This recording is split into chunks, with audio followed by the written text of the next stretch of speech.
হঠাৎ মনে হলো পাশের রুম থেকে কেউ ফুপিয়ে ফুপিয়ে কাঁদছে। একদম ছোট্ট বাচ্চার কান্নার শব্দ। আমি ভাবলাম হয়তো পাশের ফ্ল্যাটের কোনো বাচ্চা, কিন্তু 5A এর যে ফ্ল্যাটটা সেটা তো খালি। আমি ফিসফিস করে বলল, শোন, আমি স্পষ্ট শুনতে পাচ্ছি একটা বাচ্চা খিলখিল করে হাসছে। হাসির শব্দটা একদম তোর ফোনের মাইক্রোফোনের কাছে।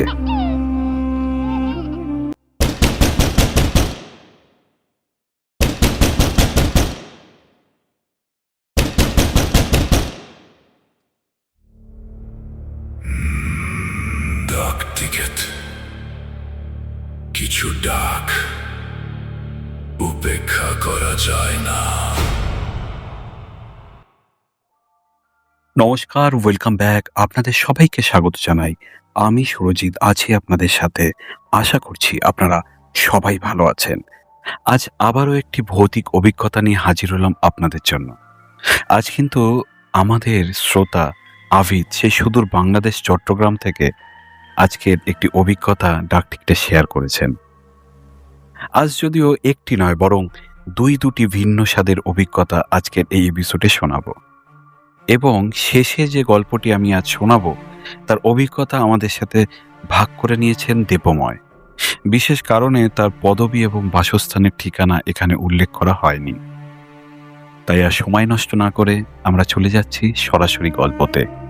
যেইভাবে তারা লিখেছেন সেইভাবেই আপনাদের শোনাবো।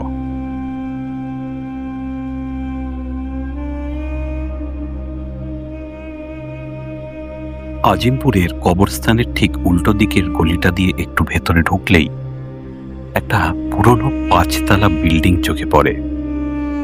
বাড়িটার অবয়ব মোটেও মায়াবী নয়। নোনা ধরা দেওয়াল, শ্যাওলা পড়া কার্নিশ আর সারাক্ষণ এক ধরনের ভ্যাপসা গন্ধ সেখানে লিপ্তে থাকে। আমি যখন প্রথম এই ফ্ল্যাট দেখতে আসি তখন দুপুরবেলা। ঢাকা বিশ্ববিদ্যালয়ের কাছাকাছি সস্তায় থাকার জায়গা খুঁজছিলাম, তাই 5B এর এই ফ্ল্যাটটা যখন 8,000 টাকায় পেয়ে গেলাম তখন পেছনের ইতিহাস জানার প্রয়োজন বোধ করিনি। কিন্তু বাড়িওয়ালা লতিফ সাহেব যখন চাবিটা দিচ্ছিলেন ওনার হাতটা সামান্য কাঁপছিল। তিনি নিচু স্বরেই বলেছিলেন, বাবা, রাতে একটু সাবধানে থেকো। একা মানুষ তো, আজিমপুরের বাতাস সবসময় ভালো হয় না। আমি তখন ওসব কথায় কান দিইনি। নিজের কেরিয়ার আর পড়াশোনা নিয়ে ব্যস্ত আমি। বউতে বিশ্বাস করার সময় কোথায়। প্রথম 3-4 দিন বেশ ভালোই কেটেছিল। সমস্যা শুরু হলো শুক্রবার রাত থেকে। আজিমপুর এলাকায় রাত বাড়লে একটা অদ্ভুত নীরবতা নেমে আসে। রাত তখন 2:30 হবে। আমি ল্যাপটপে কাজ করছি। হঠাৎ মনে হলো পাশের রুম থেকে কেউ ফুপিয়ে ফুপিয়ে কাঁদছে। একদম ছোট্ট বাচ্চার কান্নার শব্দ। আমি ভাবলাম হয়তো পাশের ফ্ল্যাটের কোনো বাচ্চা, কিন্তু 5A এর যে ফ্ল্যাটটা সেটা তো খালি। আর 5C-তে থাকেন একজন বৃদ্ধ দম্পতি। পরদিন সকালে কৌতূহলবশত নিজের সিকিউরিটি গার্ডকে জিজ্ঞাসা করলাম, আচ্ছা মামা, এ বিল্ডিংয়ে কি ছোট বাচ্চা আছে কোনো? রাতে খুব কান্না শব্দ পাই। গার্ড লোকটা আমার দিকে এমন ভাবে তাকালো যেন সে কোনো জ্যান্ত লাশ দেখছে। কাপা গলায় বলল, না না মামা, আপনি হয়তো মনের ভুল শুনেছেন। তার চোখের চাউনি বলে দিচ্ছিল সে কিছু লুকোচ্ছে। কিন্তু আমি তখনও জানি না আজিমপুরের এই মাটির নিচে কত রহস্য চাপা পড়ে আছে। সেই দিন রাতে আমার এক বন্ধু ফাইমকে ফোন করলাম। কথা বলার মাঝখানে ফাইম হঠাৎ থমকে গেল। বলল, দোস্ত, তোর পাশে কি কেউ আছে? কোনো বাচ্চা কি কথা বলছে? আমি অবাক হলাম। বললাম, না তো, আমি তো একাই। কেন? ফাইম ফিস করে বলল, শোন, আমি স্পষ্ট শুনতে পাচ্ছি একটা বাচ্চা খিলখিল করে হাসছে। হাসির শব্দটা একদম তোর ফোনের মাইক্রোফোনের কাছে। আমার শিরদাঁড়া দিয়ে একটা হিম শীতল স্রোত বয়ে গেল। আমি ফোনটা কেটে দিয়ে রুমের লাইট জ্বালতে গেলাম। সুইচ টিপলাম, কিন্তু লাইট জ্বলল না। লোডশেডিং। অন্ধকারে আমি মোবাইলের টর্চটা জ্বালালাম। টর্চের আলোটা যখন ড্রেসিং টেবিলের আয়নায় গিয়ে পড়ল, আমার চিৎকার আটকে গেল আমারই গলায়। আয়নার ওপর একদম ছোট ছোট হাতের ছাপ, লালচে রঙের শুকিয়ে যাওয়া রক্তের মতো। আর আয়নার কোণের কাচের ওপর কেউ যেন কামড়ে দংশন করেছে। দাঁতগুলো মানুষের মতো নয়, অনেক বেশি ধারালো আর সরু। ভয়ে আমার শরীর অবশ হয়ে আসছিল। পরদিন আমি আর দেরি না করে লতিফ সাহেবকে গিয়ে ধরলাম। তিনি প্রথমে অস্বীকার করলেও পরে ভেঙে পড়লেন। আজ থেকে প্রায় 10 বছর আগে এই ফ্ল্যাটে ভাড়াটে হিসাবে এক তান্ত্রিক বৃদ্ধা ছিলেন। এলাকার মানুষ তাকে ডাইনি বুড়ি বলে ডাকত। শোনা যায়, আজিমপুর কবরস্থানে যখন কোনো এক কম বয়সের শিশু দাফন করা হতো, সেই বৃদ্ধা মাঝরাতে গিয়ে সেই লাশ করে বার করত। সেদিন লতিফ সাহেব যা বলল তা শুনে আমার রক্ত হিম হয়ে গেল। সেই বৃদ্ধা একটি শিশুর মৃতদেহকে জাগিয়ে তুলেছিলেন নিজের গোলাম বানানোর জন্য। সেটিকে সে কাঁচা মাংস খাওয়াতো আর নিজের ইশারায় চালাতো।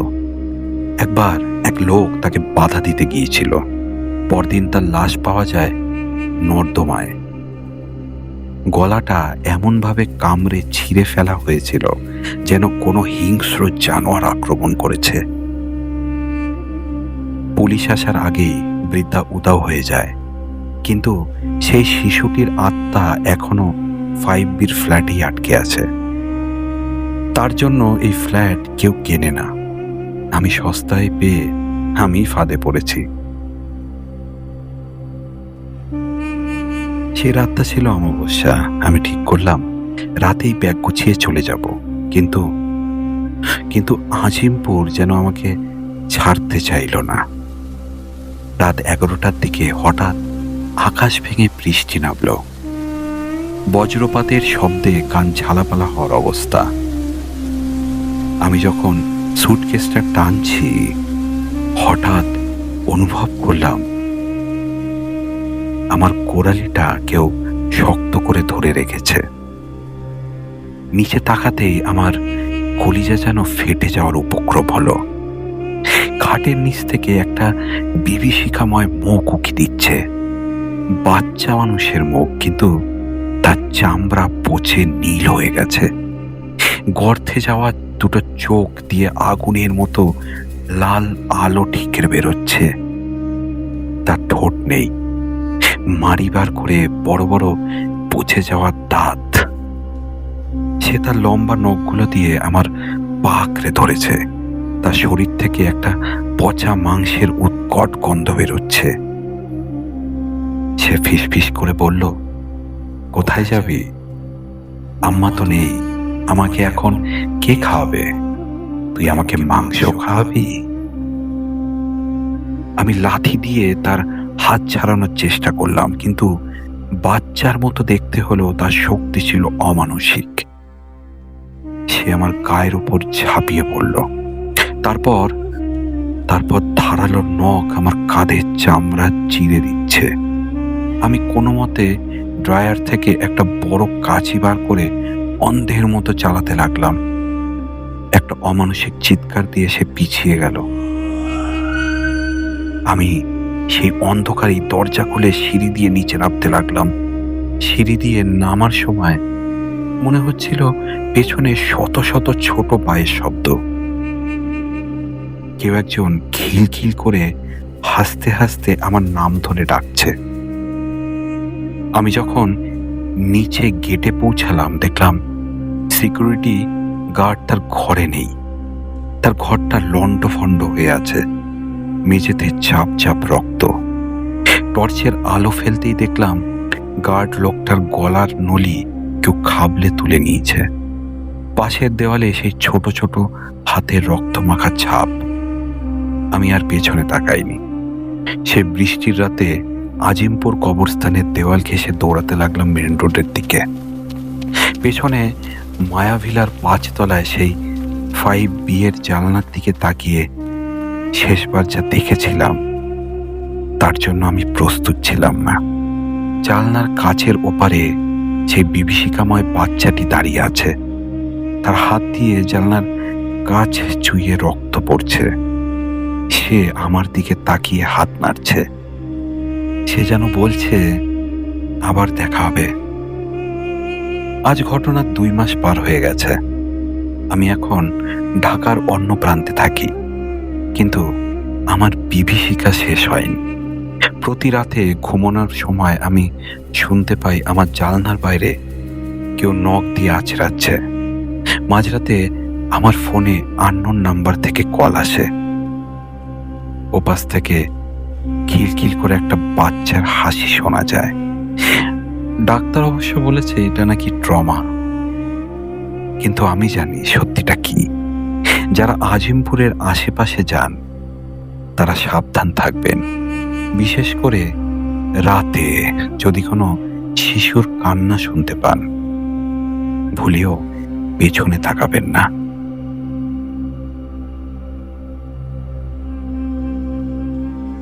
আর এই বলেই তিনি তার অভিজ্ঞতা এখানে তিনি শেষ করেছেন। অনেক ধন্যবাদ আবিদকে এত সুন্দর একটি অভিজ্ঞতা আমাদের সাথে শেয়ার করার জন্য।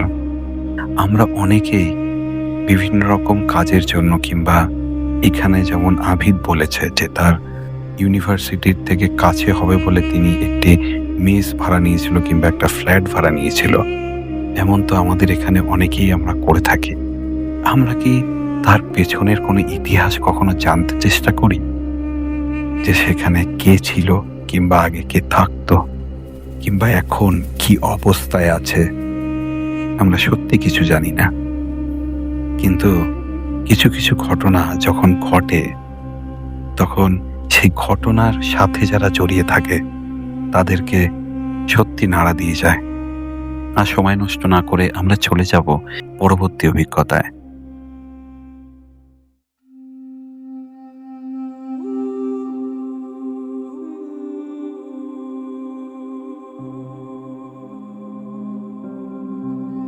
পাহাড়ের নির্জনতা যেমন সুন্দর, মাঝে মধ্যে সেটাই তেমন রহস্যময় হয়ে ওঠে। গত বছর অক্টোবর নাগাদ আমি আর আমার বন্ধু অনিমেষ উত্তরবঙ্গের একটি ছোট্ট অফবিট গ্রামে গিয়েছিলাম। গ্রামটার নাম না বললেও চলে, কারণ সেখানে মাত্র 4-5টা হোমস্টে ছিল। আমরা যে ঘরটায় উঠেছিলাম সেটা জানলা খুলতেই দেখা যেত পাইন গাছের ঘন জঙ্গল, আর তার বুক চিরেই নেমে আসা কুয়াশা। দ্বিতীয় দিন বিকেলে আমরা ঠিক করলাম জঙ্গলের ভেতরের সরু রাস্তা দিয়ে একটু হাঁটব। গ্রামবাসী এক দাদু বারণ করেছিলেন, বলেছিলেন, বাবা, সূর্য ডুবলে পাহাড় কিন্তু নিজের রূপ বদলায়, অন্ধকার হওয়ার আগেই ফিরে এসো। আমরা হেসেই উড়িয়ে দিয়েছিলাম।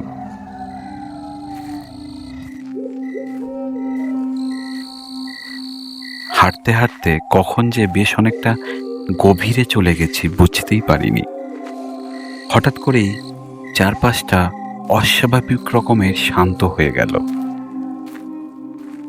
ঝিঝি পোকার ডাকটাও যেন এক নিমেষে বন্ধ হয়ে গেল।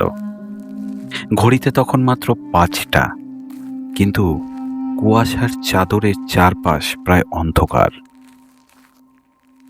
অনিমেষ হঠাৎ থেমে গেল। ফিসফিস করে বলল, শুনতে পাচ্ছিস? আমি কান পাতলাম। দূর থেকে একটা নুপুরের আওয়াজ আসছে। ঝমঝম ঝমঝম। পাহাড়ের এই জনমানবহীন জঙ্গলে নুপুরের আওয়াজ।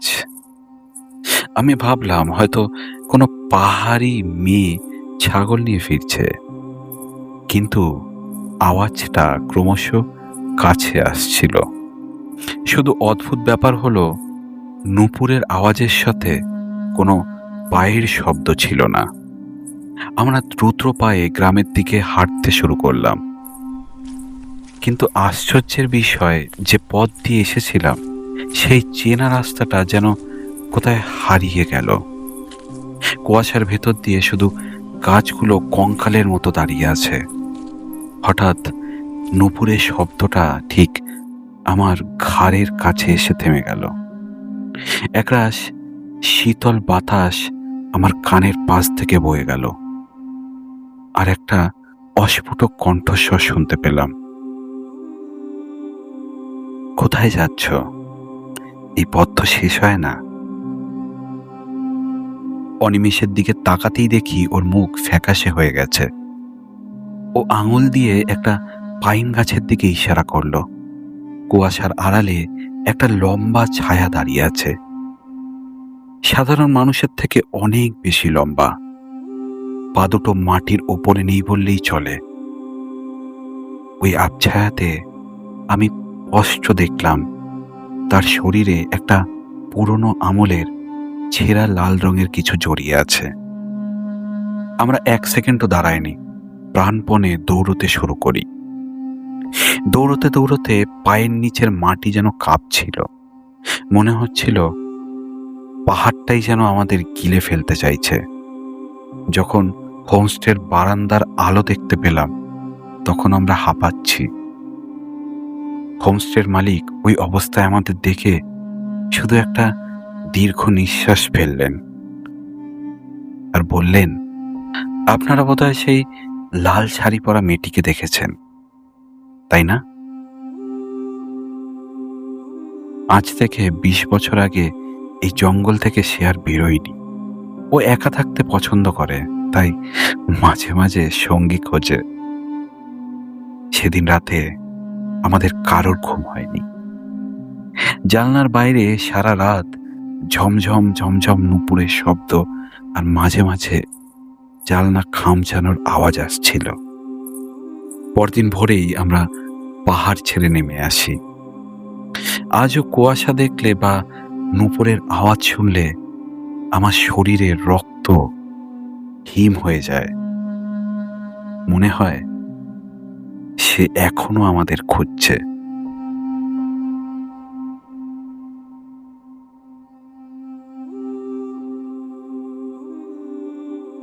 আর এইভাবেই তিনি তার লেখা শেষ করেছেন। অনেক ধন্যবাদ দেবময় বাবুকে এত সুন্দর একটি অভিজ্ঞতা আমাদের ডাক টিকিটের শ্রোতাদের সাথে ভাগ করে নেওয়ার জন্য। আসলে সত্যিই তো কত রকম তো অভিজ্ঞতা আমাদের সাথে হয়ে থাকে, যার ব্যাখ্যা পাওয়া অসম্ভব। ঢাকা ইউনিভার্সিটির কাছে আজিমপুরের সেই ফ্ল্যাট বাড়িতে, বা উত্তরবঙ্গের সেই পাইন কুয়াশায় ভরা জঙ্গলে সেদিন যা হয়েছিল তা হয়তো শুধুমাত্র একটা ঘটনা ছিল না। আসলে যে মানুষগুলো সেই সময় আটকে পড়ে, তারাই শুধু জানে আসলেই তারা কি অনুভব করেছিল।